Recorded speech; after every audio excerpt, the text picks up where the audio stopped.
Market எக்ஸ்பர்ட்ஸுடன் enrich money investor awareness conclave April 25. டிக்கெட்டை இன்றே book செய்யுங்கள். அரசியல் என்பது வியாபாரம் கிடையாது. அரசியல் என்பது பொழுதுபோக்கு கிடையாது. அரசியல் என்பது மக்கள் பணி. அரசியல் என்பது சேவை பணி. அரசியல் என்பது ஒரு தூய்மையான பணி என்பதற்காக தான் வகித்த திரைத்துறையை, தான் வகித்த சினிமா துறையை வேண்டாம் என்று தூக்கி எறிந்துவிட்டு மக்களுக்காக உழைக்க வந்திருக்கின்ற ஒப்பற்ற தலைவர், மக்கள் விரும்பும் முதல்வர் வேட்பாளர் மாண்புமிகு அண்ணன் விஜய் அவர்கள் போட்டியிடக்கூடிய இந்த திருச்சி கிழக்கு தொகுதி என்பது மக்கள் ஆதரவோடு மிகப்பெரிய ஒரு வெற்றி தொகுதியாக மாறிக்கொண்டிருக்கு. எங்கு திரும்பினாலும் மக்கள் குடும்பமாக அண்ணன் விஜய் அவர்களுக்கு ஆதரவு கொடுக்குறாங்க. காரணம் என்னவென்றால் 75 ஆண்டுகளாக இந்த மண்ணை ஆண்ட திமுகவும் அதிமுகவும் மாறி மாறி மக்களுக்கு செய்தது என்ன என்று ஒரு கேள்வியை கேட்டாலே மக்கள் ஒன்றுமே செய்யலை, தமிழ்நாட்டில் ஒரு மாற்றம் வேண்டும், அந்த மாற்றத்தை அண்ணன் விஜய் அவர்களால் தான் கொடுக்க முடியும் என்று எல்லா தாய்மார்களும் எல்லா மக்களும் சொல்கிறாங்கன்னா, 2026 சட்டமன்ற தேர்தல் என்பது மிகப்பெரிய ஒரு ஆட்சி மாற்றத்தை ஏற்படுத்தக்கூடிய ஒரு தேர்தலாக இருக்குது. அந்த ஆட்சி மாற்றத்தை தமிழக வெற்றி கழகம் ஏற்படுத்தும். அண்ணன் விஜய் அவர்கள் தமிழ்நாட்டின் முதலமைச்சராக வருவார். அதுவும் குறிப்பாக இந்த திருச்சி கிழக்கு தொகுதி என்பது ஒரு பிரம்மாண்ட ஒரு வெற்றி தொகுதியாக மாறும்.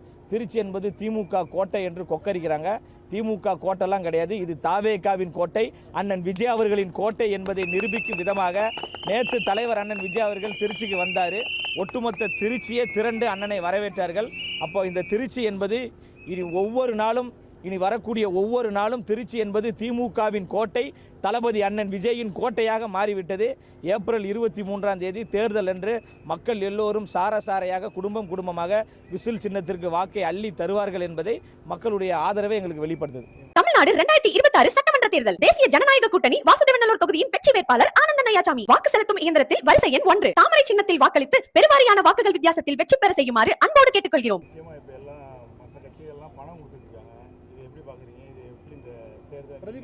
அதாவது பணம் கொடுக்குறாங்க அப்படின்னாவே அது அவங்க மேலே நம்பிக்கை இல்லைன்னு அர்த்தம். அவங்க கட்சி மேலே நம்பிக்கை இல்லை. நான் என்ன சொல்கிறேன்னா, திமுக இந்த 5 ஆண்டுகள் என்ன செய்தது என்ற சாதனையை சொல்லி ஓட்டு கேட்கணும்.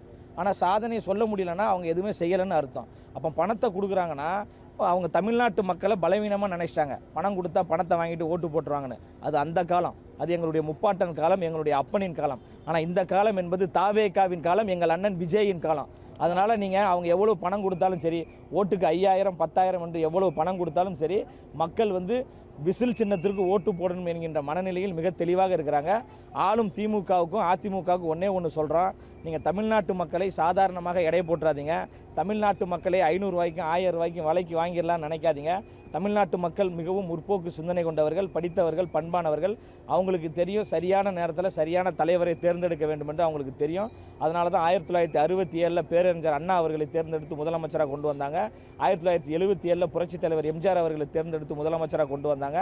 அந்த வரிசையில் 3 எழுத்து மந்திரமாக இருக்கக்கூடிய அண்ணன் விஜய் அவர்களையும் தமிழ்நாட்டு மக்கள் தேர்ந்தெடுக்க போகிறாங்க. தேர்ந்தெடுக்கக்கூடிய சூழலும் உருவாயிடுச்சு. அதனால தான் திரும்ப சொல்கிறோம், வரலாறு திரும்புகிறது அப்படின்னா வரலாறு அந்த வரிசையில், அண்ணா வரிசையில், எம்ஜிஆர் வரிசையில், விஜய் அவர்களுடைய வழியில் மிகப்பெரிய ஒரு வரலாறாக திரும்ப போது அது மக்கள் தகுந்த பாடத்தை ஏப்ரல் 23 கொடுப்பாங்க.